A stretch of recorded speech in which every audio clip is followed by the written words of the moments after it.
Okay, so today we're looking at going from a percentage. Now, why can't this thing write? Let's write in blue. From a percentage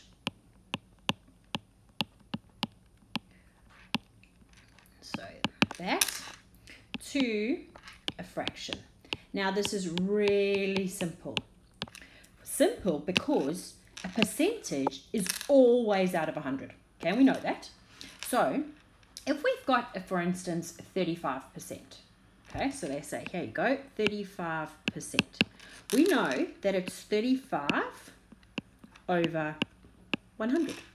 If it was 6%, it would be 6 over 100. The denominator will always be 100, okay? What's important though is that you then simplify this as much as possible. Now I've shown you how to do it in your calculator, so make sure, get your calculator out, make sure you know how to do that so that you can bring it down to the lowest and you can go equals 7 over 20, because that is going to give you your final mark. You have to bring that down to as low as it can go, okay? Otherwise you don't get all the marks. So that would be, say, out of 2 marks, if you got that, you'd only get 1. So make sure you know how to do your bringing down. Okay, cool bananas. Let's do the next one.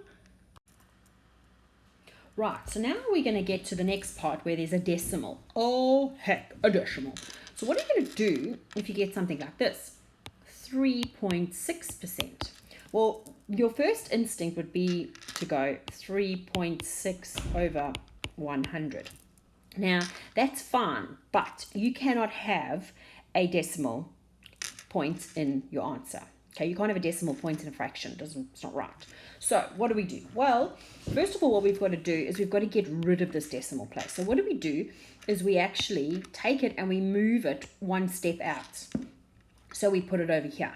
But by doing that, we are increasing this number. It's going from 3.6 to 36. So we're moving it by one place, means we're timesing it by 10. So that means that we've got to add on another 0 here.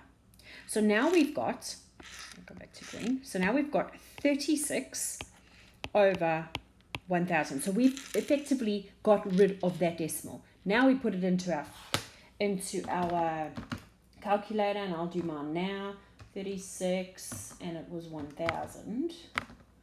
And that will bring that down to 9 over 250. So that'll be your answer. All right, I'll show you another one.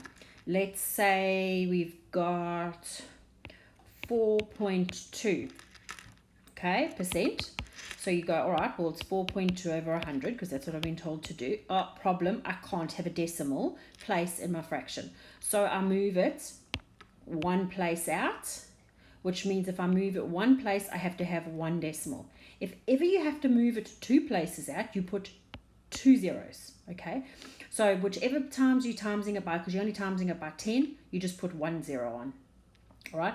If you happen to move it 3 times, you would put 3 zeros.